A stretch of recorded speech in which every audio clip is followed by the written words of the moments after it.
初言、ゼータガンダム、形式番号、MSZ006MS-Z0061、生産形態試作機、全高 19.85 メートル。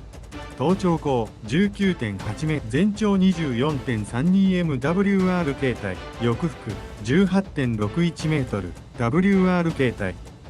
本体重量 28.7 トン、全備重量 62.3 トン、走行材質、ガンダリウム合金、出力 2020kW、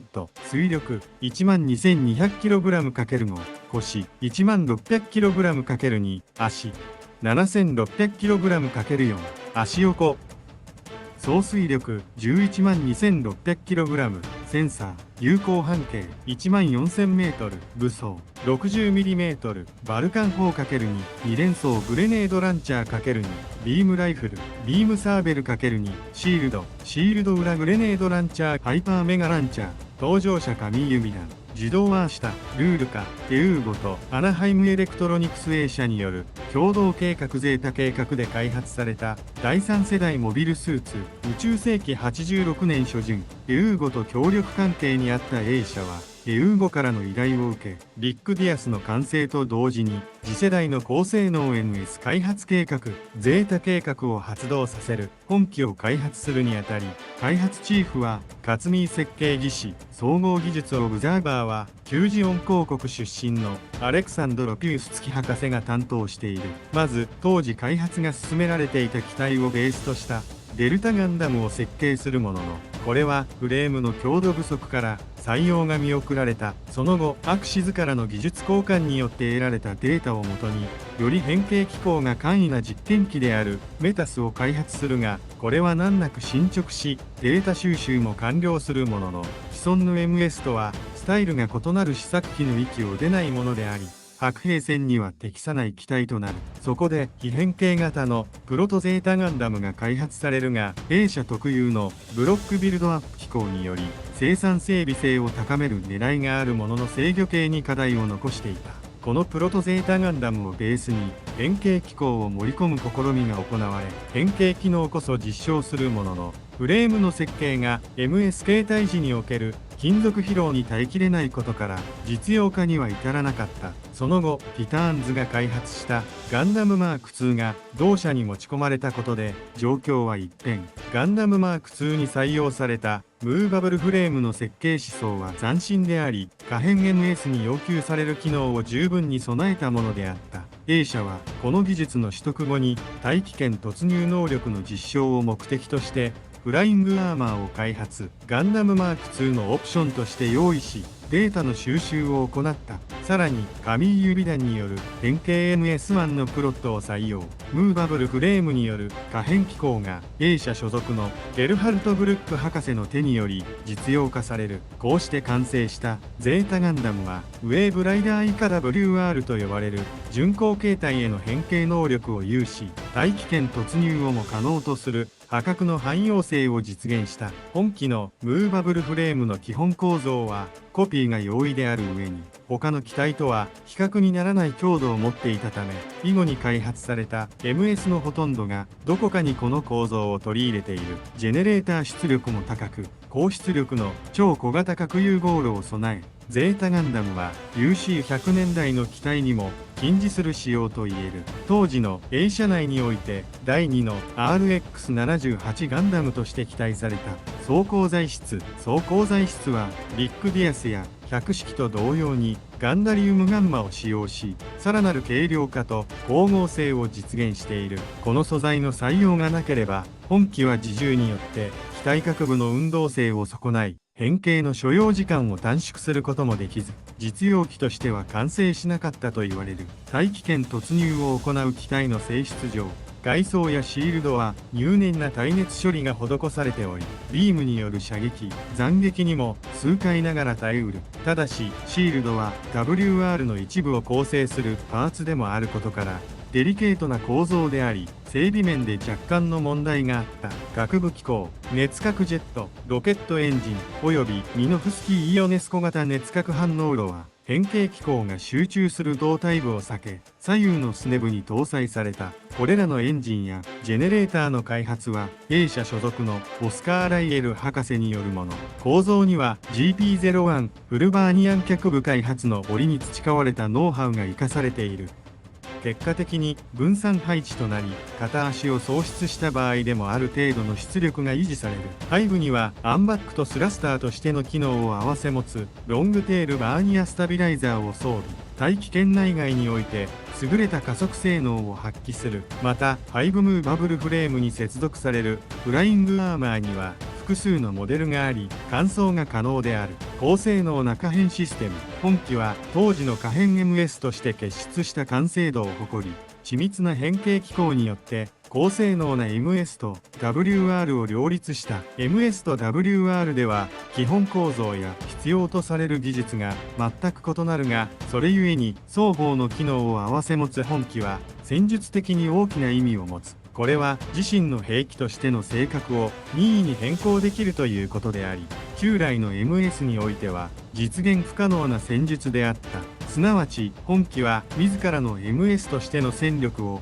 自力で戦線に空輸することが可能である。ハイコスト。本機は系列機の優秀さも相まって評価は高い反面、複雑な機体システムや大気圏突入機油への高コストや劣悪な整備性といった問題が残され、そのままの形で量産化に移行することは不可能であった。このため系列機では様々な改善案が導入された。さらに機体挙動自体も非常にピーキーで先鋭的な特性を示し、操作性の低下を招いた。後に簡易サイコミであるバイオセンサーが搭載されるなど、操縦系統に改良が施されているが、根本的に搭乗者を選ぶ傾向に変化はなく、系列機のリゼルではリミッターが設けられた。バイオセンサー。A 社によってニュータイプの素養がある人間の搭乗機に極秘裏に組み込まれたインターフェース。純サイコミュあるいは簡易サイコミュの一種で、パイロットの脳波制御により機体のコントロールが補助され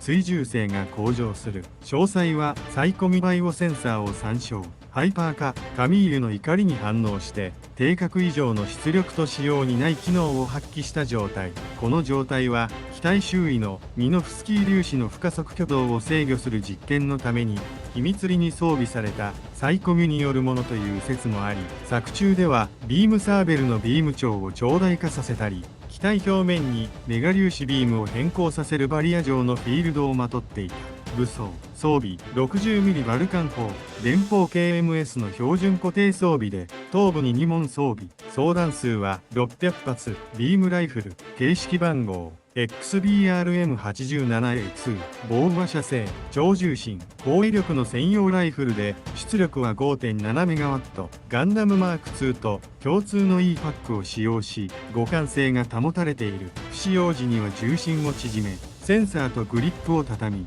背中もしくは前腕裏面のラッチにマウント可能。 WR 時も機体上部ロングテールバーニアスタビライザー基部に装着したまま固定ビーム砲台としての運用も可能。銃口からビーム波を形成してロングビームサーベルとしても使用可能。ビームサーベル形式番号 A ブラッシュ XBG35DU105。腰部スカートアーマーのホルダーに左右1機ずつ収納されるゼータガンダム専用に開発されており、出力は 0.65MW。瞬間最大出力は標準的なサーベルの数倍に達する。 WR 形態ではホルダー口が機種方向に向くので、固定したままビームが出力 1.3MW として使用可能。ただしビーム射撃武器としては出力が低く、あくまで牽制用の武装と位置づけられている。ハイパーメガランチャー形式番号 FXAA03N2。オプション装備の大型メガ粒子砲でメガビームランチャーとも呼ばれるゼータガンダム用に開発された対艦攻撃用兵装である。出力は 8.3MW。 ミノフスキーイオネスコ型熱核反応炉ジェネレーターを内蔵しており、外部からのエネルギー供給がなくとも発射できる。ただし MS 側からのエネルギーも併用することで連射間隔を縮めることが可能。固有の推進機を備えており、移動時にデッドウェイト化することがないが、質量が大きく起動時に多大なモーメントを発生させるため、近接戦闘には適さない。ビームライフルと同様に、銃口からビーム波を形成して、ロングビームサーベルとしても使用できる。折りたたみ機構により WR 形態でも装着傾向が可能で、第47話では WR 時の下部シールド外面に装着している100式が使用したメガバズーカランチャーと比較すると、1射あたりの威力は劣るものの、発射の回数と速射において上回る。ゼータガンダム開発計画の折には100式によるメガバズーカランチャーのテストがフィードバックされている。2連装グレネードランチャー、左右の前腕部に装備する榴弾砲、標準状態の装弾数は片側4発、名称や外形はグレネードであるが、簡易なロケットと追尾装置が組み込まれており、実質的には短距離誘導ミサイルである。的確な運用であれば敵機に致命的な損傷を与えることも可能。弾頭そのものはハンドグレネードとしての投擲も可能。オプションの増加カートリッジによって装弾数の追加も可能。19発だが、カートリッジを装着したまま WR 形態に変形はできず、取り外す必要がある。他に弾頭をアンターワイヤー射出ユニットに変更も可能で、奇襲攻撃などに有効。シールドサブユニット、形式番号FFXV SH609Z 通常左前腕裏面のラッチに装着される。フライングサブユニットとしての機能を有し、上部の赤い部分は WR 形態では主となる。耐熱性、耐弾性ともに高く、シールドとしての性能も高い。劇中ではグリプス戦役の最終決戦において WR 形態での体当たりにおいて、機首部分でジオウの正面装甲を突き破り、パイロットのパプテマスシロッコを圧殺している。シールドウェーブシューター用、本機は WR 用とウェーブシューター用とで2種類のシールドサブユニットが用意されている。こちらの形状は WR 用のに比べ側面部がやや大型となっている。シールド内にはスラスターを内蔵。フライングアーマー、形式番号FXA01 ゼータガンダムの標準型フライングアーマー MS 形態では背部に装備する切り離し可能な構造となっており、マウントラッチによって交換も可能。フライングアーマーウェーブシューター用、形式番号 FXA01 系。ウェーブシューター専用のフライングアーマー VG 翼可変交代翼型で、大気圏内における飛行特性や航続距離、離着陸距離を向上させるほか、宇宙でもアンバックシステムとして活用できる。1号機では01系型とその発展系にあたる01系 VW 型を装備している。資料によってはプロペラントタンクのようなパーツを増設したデザインも存在する。ウェーブシューター装備仕様にはプロペラントタンクを備えた大型フロントスカートもオプションとして用意されている。カラバ側では01系 VW 型のテスト結果を受けてゼータプラスの開発が決定し、同系列 V 自由翼型のものが基本装備となった。同時期のカラバでは3号機を使って FXA01 系 VW2 型ストライクユニット装備が運用されていた。増設エンジンユニットウェーブシューター時のリアスカート部に装着可能なオプション、熱核エンジンとプロペラントタンクが一体となっており、長距離飛行の際に用いられる。 MS 形態時は投棄される。ウェーブライダーウェーブライダーは主としてリフティングボディ機の超音速飛行時に衝撃波の上に乗るような飛行形態を指し、本機の巡航形態の名称もこれに由来するが、慣用的にあらゆる可変 MS の変形状態を指すことも多いとされる。本機の変形システムは VMS ワーズ、バモーズ、ベリアブルモービルスーツ&ウェーブライダーシステム。モビルスーツとウェーブライダーに変形する機構と呼称される WR 形態へと変形することで、本機はバリュートなどのオプションを装備することなく、単独で地球への大気圏突入が可能となる。 MS 形態では背部に配置されているフライングアーマーはWR 形態では下面に配置され、機首部も構成するシールドとともに衝撃波を機体の下面に集中させる構造となる。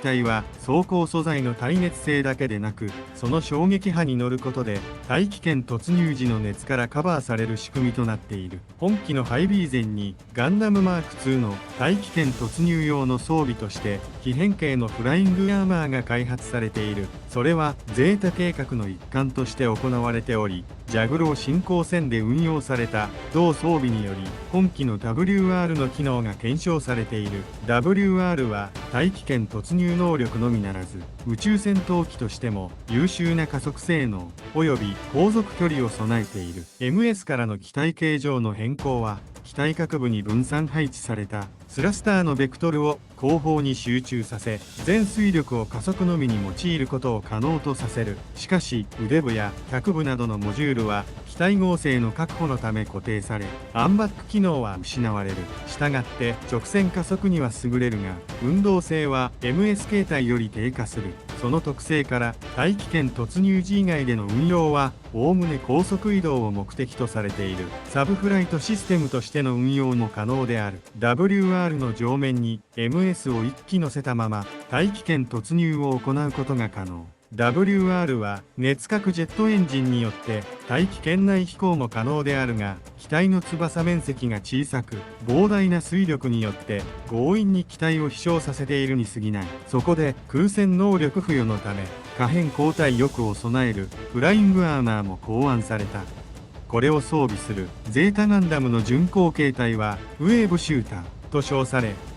大気圏突入能力を省略して大気圏内での低空飛行性能や離着陸距離、航続距離などの航空能力の向上が図られている。 MS 形態時にはウィングバインダーとしても機能する。このフライングアーマーの設計案は後に量産機として開発されるゼータプラスへと受け継がれている。活躍初登場は第21話カミーユのガンダムマーク2がティターンズのジェリド・メサとマウアー・ファラオが登場する新型機ガブスレーと交戦し、コックピットを潰されそうになる窮地に追い込まれるが、 WR 形態の本機がアポリーベイの操縦により駆けつけ敵を撃退する。